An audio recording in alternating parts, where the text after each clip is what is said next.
Hello everyone, मैं राजेश भंडारी आप सबका स्वागत करता हूं अपने चैनल इलेक्ट्रिकल अड्डा में। आज जो हम नेक्स्ट वीडियो लेकर आए हैं हम वो लेकर आए हैं वैद्युत प्रतिरोधकता में, या विशिष्ट प्रतिरोध भी हम इसको बोल सकते हैं। ठीक है, तो इससे पहले मैंने जो वीडियो बनाई थी उसमें हमने ओम का नियम प्रूव किया था। ठीक है, तो ओम के नियम में हमने क्या प्रूव किया था कि V डायरेक्टली प्रोपोर्शनल होता है R के। ठीक है, मतलब V/I इक्वल होता है R। ठीक है, ये हमने प्रूव कर दिया था। वहां पे हमारा जो R आया था वो R कितना आया था, हमारा R आया था mNE² टाउ इंटू L/A। ठीक है, तो ये हमारा आया था। तो यहां से हमें क्या पता चला था कि जो हमारा प्रतिरोध होता है, प्रतिरोध किस किस पे निर्भर कर रहा है। एक तो लंबाई पे, ठीक है, एक हमारा प्रतिरोध क्षेत्रफल के व्युत्क्रमानुपाती होता है। व्युत्क्रमानुपाती मतलब अगर आप क्षेत्रफल बढ़ाओगे तो जो प्रतिरोध हो जाएगा कम हो जाएगा, और इसका मतलब कि अगर आप लंबाई बढ़ा दोगे तो प्रतिरोध भी क्या हो जाएगा, बढ़ जाएगा। ठीक है, दो चीज। तीसरी चीज यहां से हमें क्या पता लग रहा था कि जो प्रतिरोध होता है वो 1/n होता है। n यानी क्या होता है, इलेक्ट्रॉनों की संख्या। ठीक है, तो किसी चालक में इलेक्ट्रॉन जितने ज्यादा होंगे उसका प्रतिरोध उतना कम हो जाएगा। ठीक है, या जितना कम इलेक्ट्रॉन होंगे उसका प्रतिरोध उतना ज्यादा हो जाएगा। ठीक है, ये यहां से हमें समझ में आता है इस फॉर्मूले से। बाकी R जो होता है ये भी व्युत्क्रमानुपाती होता है किसके, टाउ के। टाउ क्या होता है, श्रांति काल बोलते हैं जिसको। ठीक है, श्रांति काल मतलब दो टक्कर, इलेक्ट्रॉनों के बीच की टक्कर का समय। ठीक है, इलेक्ट्रॉनों के बीच की जो टक्कर होती है उसका जो समय होता है। तो अगर ये समय ज्यादा है तो प्रतिरोध कम हो जाएगा। अगर इनके बीच का जो समय है, टक्कर का समय, वो कम है तो प्रतिरोध क्या हो जाएगा, बढ़ जाएगा। ठीक है, तो इन चार चीजों पे निर्भर करता है। बाकी M और E जो है वो तो आपका नियत है।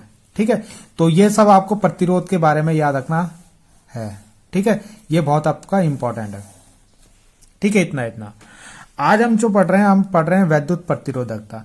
तो यहां पे जो हमने ये लिया था ना mNE² टाउ, तो इसकी जगह हम क्या लिख लेते हैं, एक कांस्टेंट लेते हैं रो। ठीक है, और L/A को ऐसे रखते हैं। तो ये जो रो है यहां पे, ठीक है, इसी को हम बोलते हैं विशिष्ट प्रतिरोध। इसी को हम बोलते हैं विशिष्ट प्रतिरोध। ठीक है, ये जो यहां पे रो होता है इसको हम विशिष्ट प्रतिरोध बोलते हैं। ठीक, तो यहीं से इसकी डेफिनेशन बनाते हैं। अगर हम यहां से रो की वैल्यू निकाले तो क्या जाएगा, RA/L हो जाएगा। ठीक है, ये यहां मल्टीप्लाई में चल जाएगा, यहां डिवाइड में। तो अगर हम यहाँ पे एरिया कितना रख दें, 1 मीटर स्क्वायर, यानी A की वैल्यू कितनी रख दें, 1 मीटर स्क्वायर, और L की वैल्यू रख दें 1 मीटर। तो यहां पे जो रो होगा वो किसके बराबर आ जाएगा, R के। रो किसके बराबर आ जाएगा, R के। यहाँ पे भी 1 रख दो, यहाँ पे भी 1 रख दो, तो 1 से 1 कट जाएगा, तो R इक्वल टू कितना आ जाएगा, A। मतलब A की जगह 1 मीटर स्क्वायर और इसकी जगह 1। ठीक है, तो रो इक्वल टू कितना आ गया, R।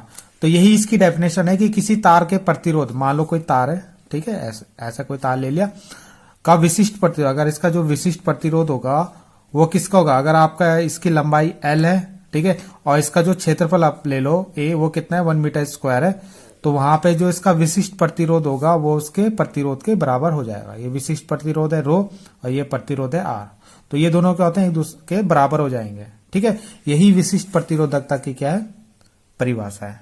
ठीक है, तो यहां से जो विशिष्ट प्रतिरोध होगा उसका मात्रक कितना आएगा। ठीक है, तो मात्रक कैसा आएगा, अगर आप रो को देखो, इस वाले फॉर्मूले को, ठीक है, R की जगह रख देते हैं हम ओम, A की जगह हम रखते हैं मीटर स्क्वायर, L की जगह हम रख देंगे मीटर। तो मीटर से मीटर कट गया तो क्या इसकी यूनिट आएगी, ओम मीटर। क्या आ गई, ओम मीटर। इसका क्या आ गया, मात्रक आ गया। ठीक है, अब हम कुछ इंपॉर्टेंट पॉइंट देख लेते हैं। ठीक है, इंपॉर्टेंट पॉइंट देख लेते हैं प्रतिरोध के बारे में, विशिष्ट प्रतिरोध के बारे में। तो यहां से भी हमने देखा था विशिष्ट प्रतिरोध, रो को हमने क्या लिखा था, रो हमने किसकी जगह लिया था, इसकी जगह। ठीक है, इसकी जगह तो हमने रो रखा था। ठीक है, तो रो बराबर क्या होता है, mNE² टाउ। तो इस फॉर्मूले से आपको क्या पता चल रहा है कि जो रो है यानी विशिष्ट प्रतिरोध है वो किस किस पर निर्भर कर रहा है। विशिष्ट प्रतिरोध आपका एक तो N के, ठीक है, यानी एक यूनिट वॉल्यूम में कितने इलेक्ट्रॉन है। ठीक है, यानी एकांक आयतन में कितने इलेक्ट्रॉन है आपके। ठीक है, उस पर अगर इलेक्ट्रॉनों की संख्या ज्यादा है तो रो कम हो जाएगा, और इलेक्ट्रॉनों की संख्या कम है तो रो बढ़ जाएगा, यानी विशिष्ट प्रतिरोध बढ़ जाएगा। यानी अगर आपका कोई ऐसा चालक है जिसके प्रति एकांक आयतन में इलेक्ट्रॉनों की संख्या ज्यादा है तो उसका विशिष्ट प्रतिरोध कम हो जाएगा, और अगर इलेक्ट्रॉनों की संख्या क्या है, कम है, तो उसका विशिष्ट प्रतिरोध बढ़ जाएगा। ठीक है।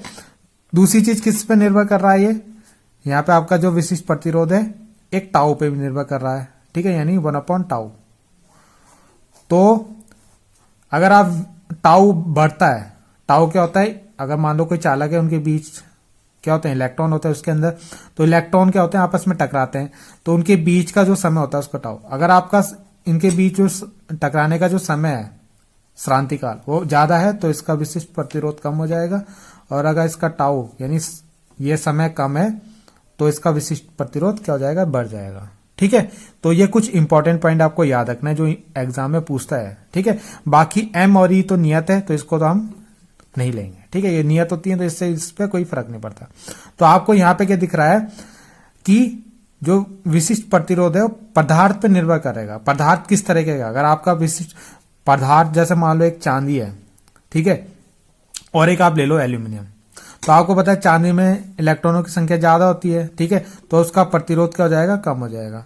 और उसमें इलेक्ट्रॉन, और जैसे एल्यूमिनियम है उसमें इलेक्ट्रॉनों की संख्या कम होती है, मुक्त इलेक्ट्रॉन जो होते हैं उसके अंदर कम होते हैं, तो उसका विशिष्ट प्रतिरोध ज्यादा होता है। ठीक है, तो आपका जो मान लो विशिष्ट प्रतिरोध होता है वो ज्यादातर आपका किस पे, पदार्थ पे निर्भर करता है कि आपका पदार्थ किस तरीके का है। ठीक है, बाकी अगर आपका तीसरी जगह ये जो टाउ होता है यानी ये जो श्रांतिकाल होता है ये तापमान पे निर्भर करता है, यानी 1 किसके, टाउ इसके बराबर होता है। ठीक है, यानी अगर आप मान लो आपका पदार्थ जो है नियत ताप पे है, यानी आपका ताप क्या हो गया, नियत हो गया।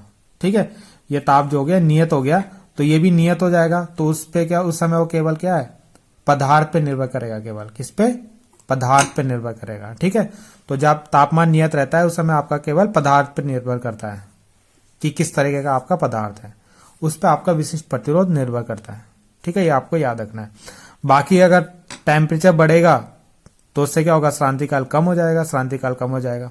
ठीक है, या आपके पास श्रांतिकाल कम हो जाएगा तो विशिष्ट प्रतिरोध बढ़ जाएगा। ठीक है, श्रांतिकाल कम हो गया, जैसे आपने तापमान बढ़ाया श्रांतिकाल कम हुआ, श्रांतिकाल कम हुआ तो विशिष्ट प्रतिरोध बढ़ गया।